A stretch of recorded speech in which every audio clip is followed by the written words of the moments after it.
At Wutix 100, on June 8, 1944, Technical Sergeant Robert E. Orlosky crouched beneath the left wing of a B-17G Flying Fortress at RAF Rattlesden.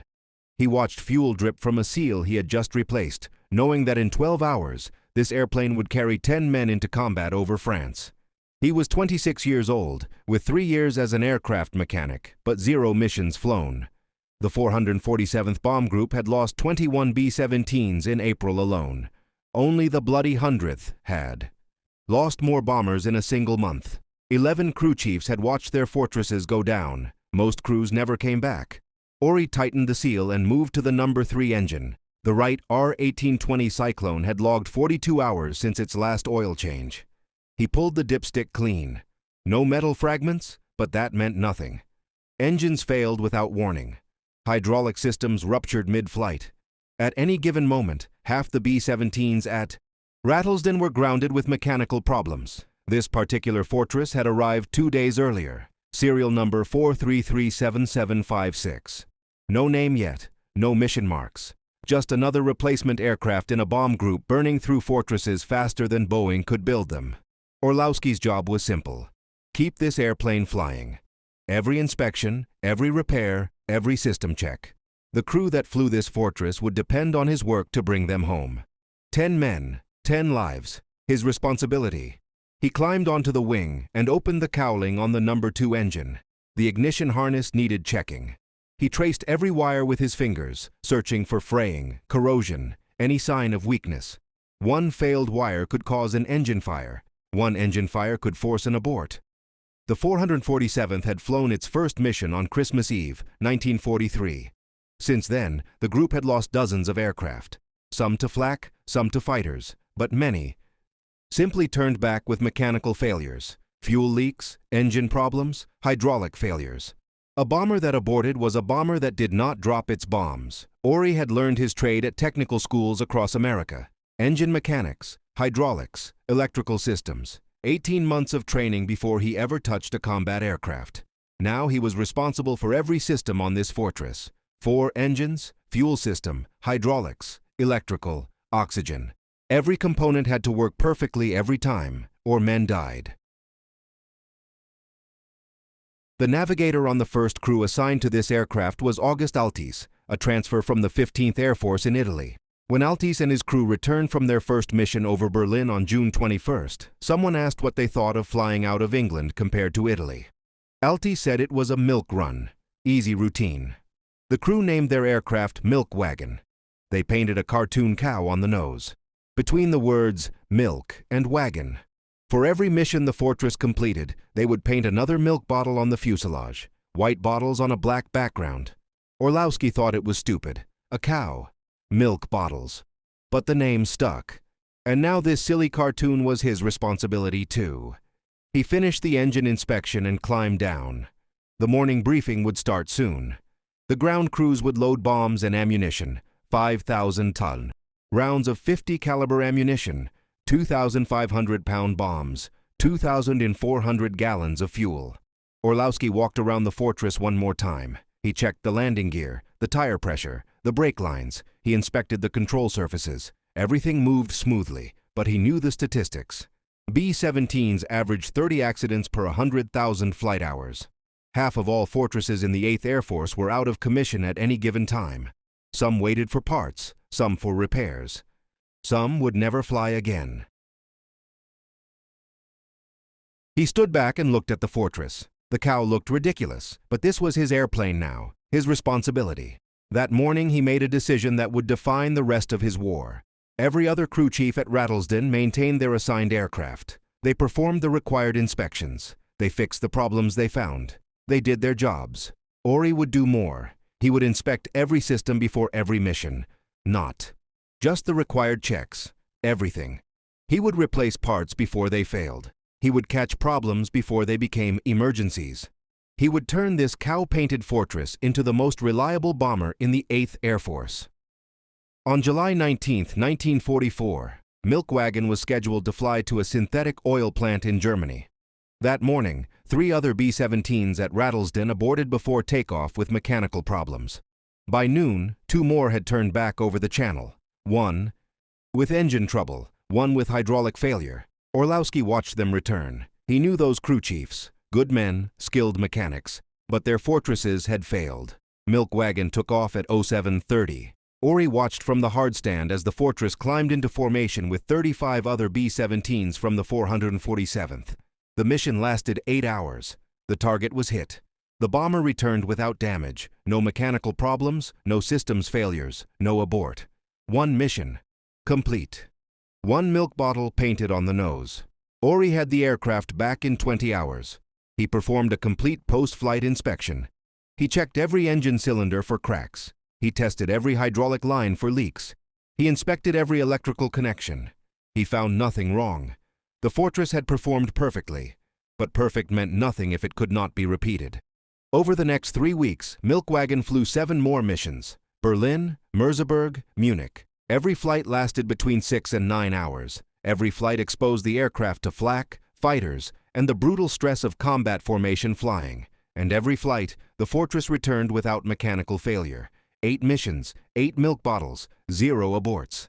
Other B-17s at Rattlesden were not so fortunate. On July 24th, 3 Fortresses aborted before reaching the target. Engine failures. On August 1st, 2 more turned back with hydraulic problems. On August 9th, a B-17 suffered electrical failure over Germany and barely made it back on emergency power.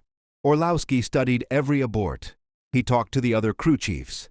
He learned what had failed and why.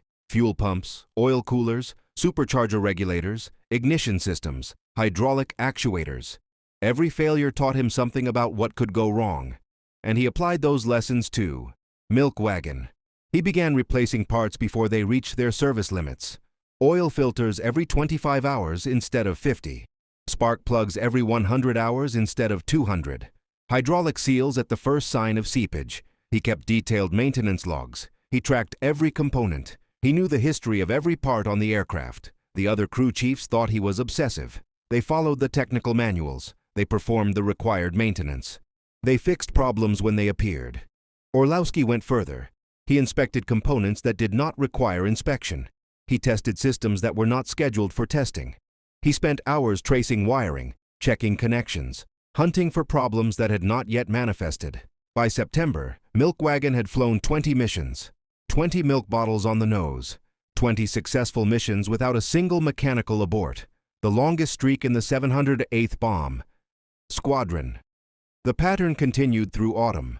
While other fortresses grounded themselves with mechanical failures, Milk Wagon kept flying, mission after mission. Berlin, Hamburg, Cologne, Kiel. The bomber absorbed battle damage, flak holes, shrapnel, damaged control surfaces, but the mechanical systems never failed. Ori and his ground crew repaired the battle damage between missions. They patched holes, replaced damaged panels, straightened bent metal. But the engines, the hydraulics, the electrical systems continued to function without failure.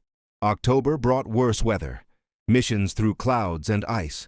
Temperatures at altitude dropped to 40 degrees below zero. The cold stressed every component. Fuel lines froze.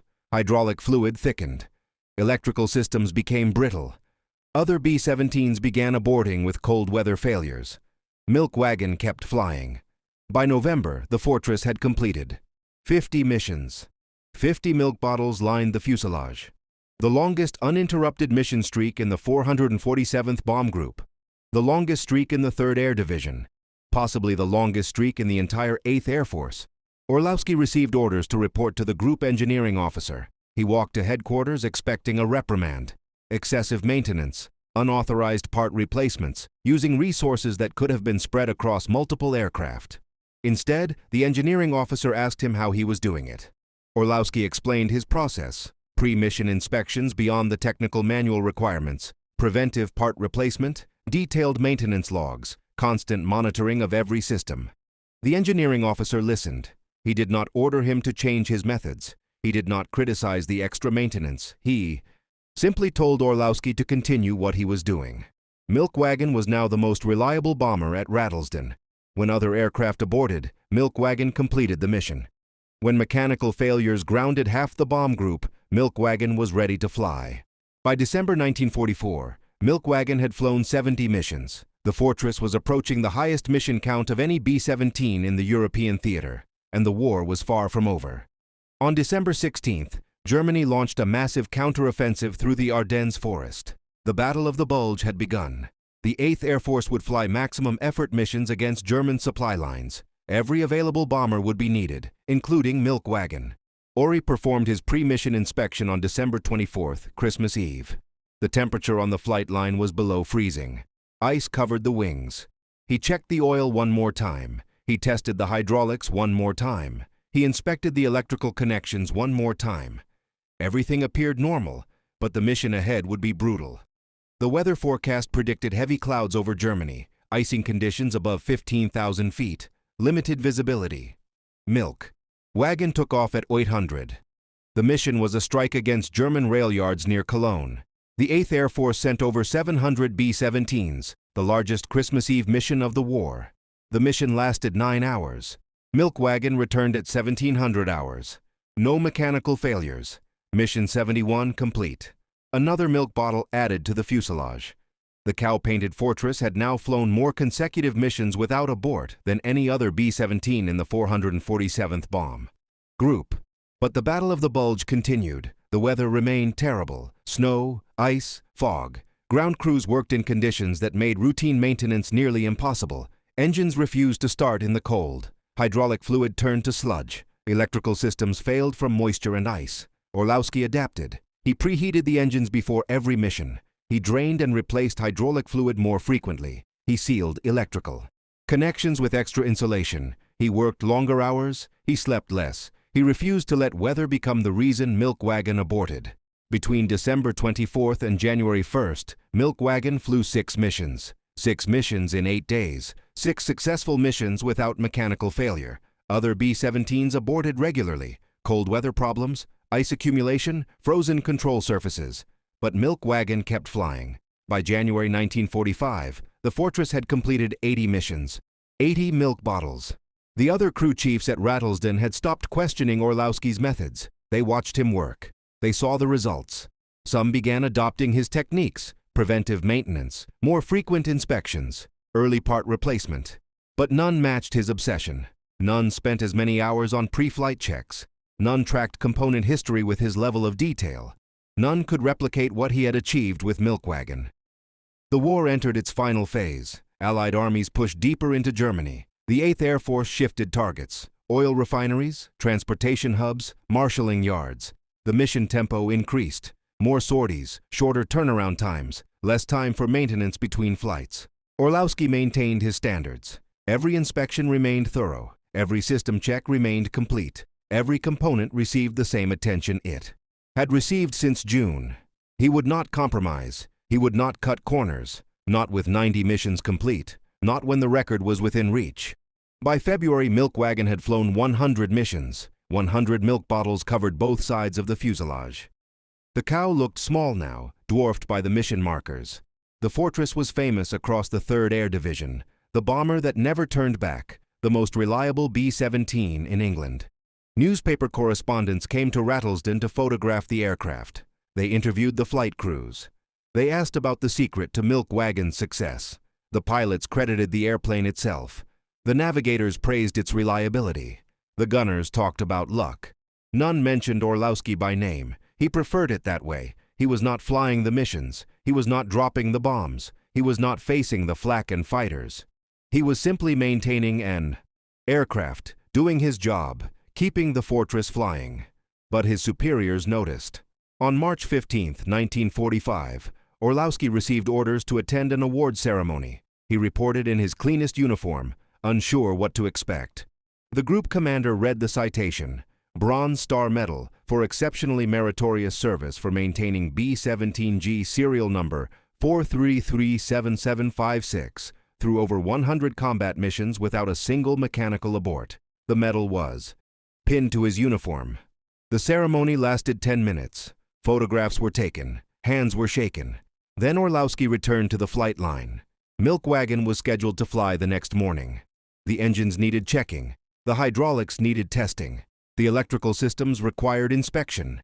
By April, the Fortress had flown 120 missions. The end of the war was approaching. German resistance was crumbling. Allied armies were crossing the Rhine. The 8th Air Force was running out of targets.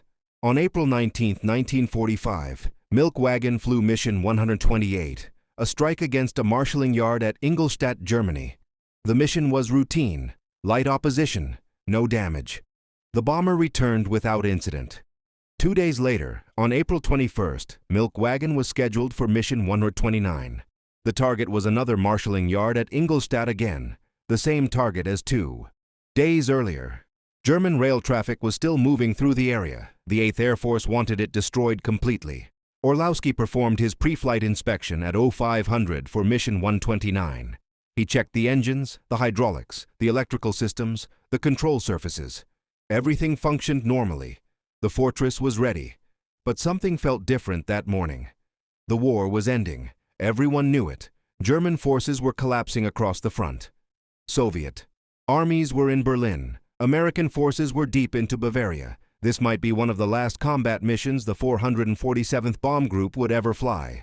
Milk Wagon took off at 7:01 p.m. The mission proceeded without incident. Light flak over the target. No fighter opposition. The bombs hit the rail yard. The formation turned for home. By noon, the fortress was back at Rattlesden. Mission 129 complete. No mechanical failures, no aborts. Not on the first mission. Not on the 129th mission. Never. That afternoon, word came down from 8th Air Force headquarters.